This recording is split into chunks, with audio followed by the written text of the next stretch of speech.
Aku Vino dalam channel Go Tutorial. Kita akan melanjutkan pembahasan kita tentang bab kimia sistem koloid. Masih dalam bagian yang selanjutnya adalah pembuatan sistem koloid itu sendiri. Jangan di skip teman-teman, video ini ringan sekali dan pasti akan membantu teman-teman untuk mengerjakan soal-soal yang ada di sekolah. Jangan lupa bagian video ini ke teman-teman yang lain juga. Oke, jadi proses pembuatan koloid itu sendiri ringkasannya sebagai berikut teman-teman. Jadi koloid kita tahu dia sifatnya adalah berada di antara larutan dan suspensi. Jadi dari larutan bisa membentuk koloid itu dengan cara justru dibuat lebih kasar ya, itu dinamakan pembuatan secara kondensasi.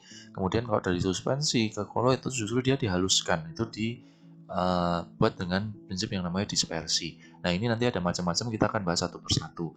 Jadi secara umum gambaran perbedaan cara kondensasi dan dispersi sebagai berikut teman-teman ya. Jadi kalau namanya kondensasi itu adalah pengelompokan partikel-partikel dengan ukuran yang lebih kecil sehingga partikel terbentuk dengan ukuran yang kira-kira seperti koloid, yaitu dari larutan menuju ke koloid. Sedangkan cara dispersi adalah dari partikel kasar itu dipecah menjadi partikel yang lebih kecil yang seukuran dengan partikel koloid. Ini perbedaannya kondensasi dan dispersi. Nah, masing-masing itu dibedakan lagi atas banyak macam dan ini yang harus teman-teman hafalin. Jadi kalau reaksi pembuatan koloid secara kondensasi itu ada reaksi redoks ya. Reaksi redoks itu contohnya pembuatan sol belerang dan pembuatan sol emas. Yang penting dihafalin namanya aja bukan reaksinya teman-teman ya. Kemudian ada reaksi hidrolisis untuk pembuatan sol FeOH3 atau besi 3 hidroksida.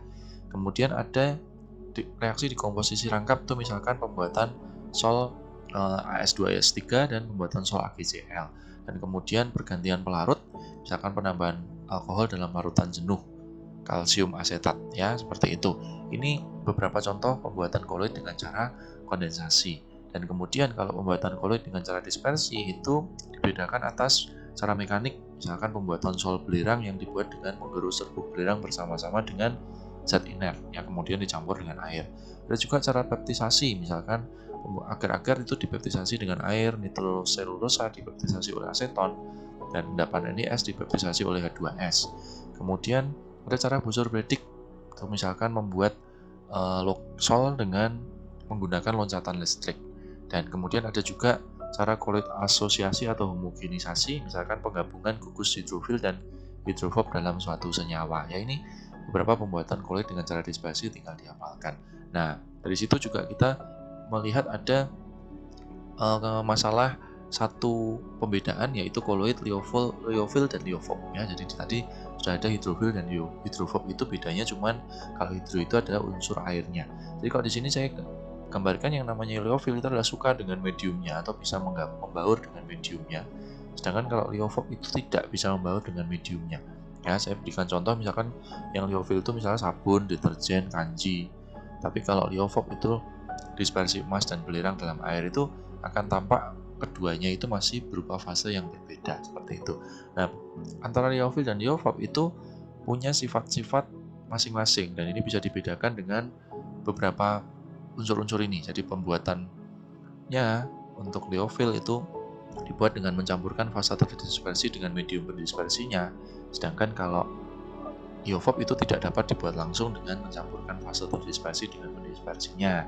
Ya, sedangkan muatan untuk liofil itu bermuatan kecil atau sama sekali tidak bermuatan, sedangkan kalau liofob itu biasanya bermuatan, ya bisa positif atau negatif. Ya, kalau adsorpsinya untuk liofil itu bisa mengadsorpsi medium pendispersinya, sedangkan liofob tidak bisa mengadsorpsi. Dan tingkat kekentalannya untuk liofil itu lebih besar daripada medium pendispersinya, sedangkan untuk liofob itu kekentalannya hampir sama dengan medium pendispersinya. Dan di sol liofil itu terjadi penggumpalan dengan sifat di mana dia tidak mudah menggumpal dengan penambahan elektrolit, sedangkan kalau di liofob itu mudah menggumpal. Dan untuk efek tindal di sel sifatnya liofil itu dia kurang jelas, tapi untuk liofob itu tampak jelas ya. Seperti itu perbedaan untuk koloid, liofil dan liofob. Sekaligus ini menutup video kita tentang sistem koloid ya. Oke, terima kasih sudah menonton dan jangan lupa bagikan ke teman-teman yang lain ya. Sampai jumpa di video